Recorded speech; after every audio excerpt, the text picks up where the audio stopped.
Welcome back to Hannity. So earlier today, during his press conference, the president-elect Donald Trump was asked about Obamacare.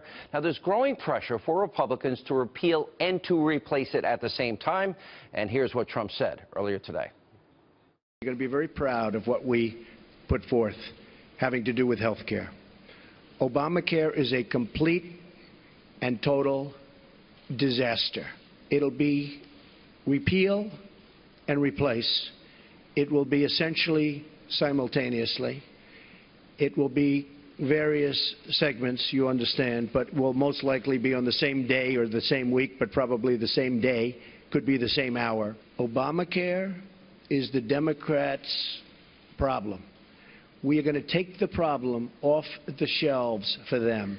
We're doing them a tremendous service by doing it. We're going to have a health care that is far less expensive and far better. All right, joining us now with reaction, Fox News contributor Herman Cain and the vice chair of Trump's presidential inaugural committee and Trump transition team executive committee member Anthony Scaramucci. By the way, he's in charge of all of the inaugural ball tickets. Said that last time, and it really cost me, Sean. It really did? Yeah. All right, I apologize. That's why you're saying it again. Keep going. Yeah, Keep it up, Sean. You know, we're friends. I do it very friendly. Even, look, Herman wants his ticket now. Herman already got his tickets. He didn't send me any tickets. All right, so call me after the show. There are 9 separate plans that are out there for replacement. Yeah. They're very similar. But to me, there are 3 very specific components.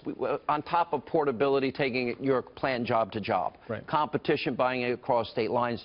Right now, it's illegal to get a catastrophic plan if you're a young person. It's ridiculous. Right. You know, in other words, you're healthy generally if you have a heart attack, a cancer, an accident. If we have that, if we have health savings accounts and we add cooperatives like they have in Wichita, Kansas, does that solve our problem? Is it cheaper? It solves some of it. There's got to be a big introduction of immunotherapy. There's got a big introduction to the way we deliver medicine to patients.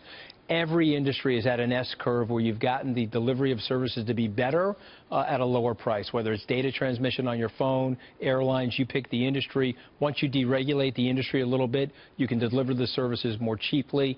One other thing that's never been focused on with the Affordable Care Act is the supply side of this. We've got to figure out a way to empower people that want to go into medicine so that we can match the 40 million people that are on the plan with more doctors, Sean. So you're convinced very comprehensive package. That free market solutions will result in better care and lower prices. Absolutely. Hasn't that happened throughout 5,500 years of world history in capitalism? Think about what happened during the Reagan administration when we took AT&T, we broke it up into 7 baby bells.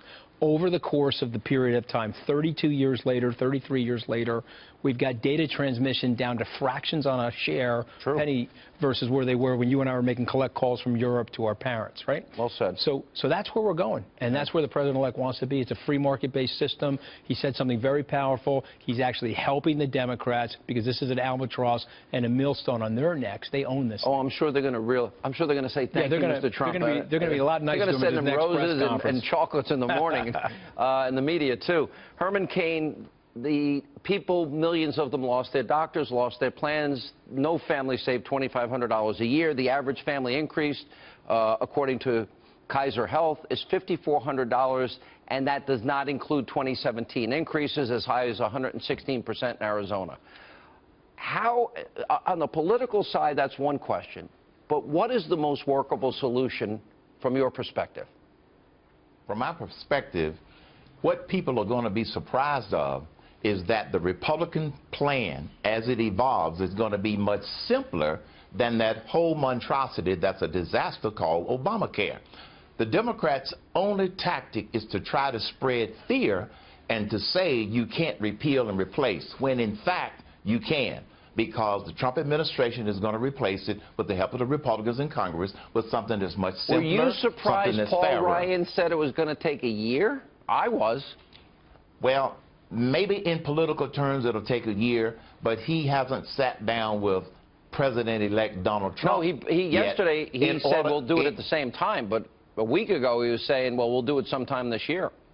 Well, then you also have the other possibility, Sean, that you want to exceed expectations. You don't want to set the time frame so short that then you go over it, because then those vultures out there that are on a witch hunt will use that to hit the Republicans across the head. So I'm not bothered by You're that. attacking the media again when you call them vultures. I heard you. Yes, I am attacking the media because they are so blatant with it, Sean. They were brutal and unfair to you, Herman. And as soon as you got out of the race, no more stories about Herman Cain. Whoops. You know, it's amazing how brutal they are. All right, guys, good to see you both, and Happy New Year to both. Up next tonight. I'm going to Sean's barber next time. Yeah. Oh, you're making fun of my haircut now? Yeah, well, you took me out with the tickets. I had to raise my... Ouch.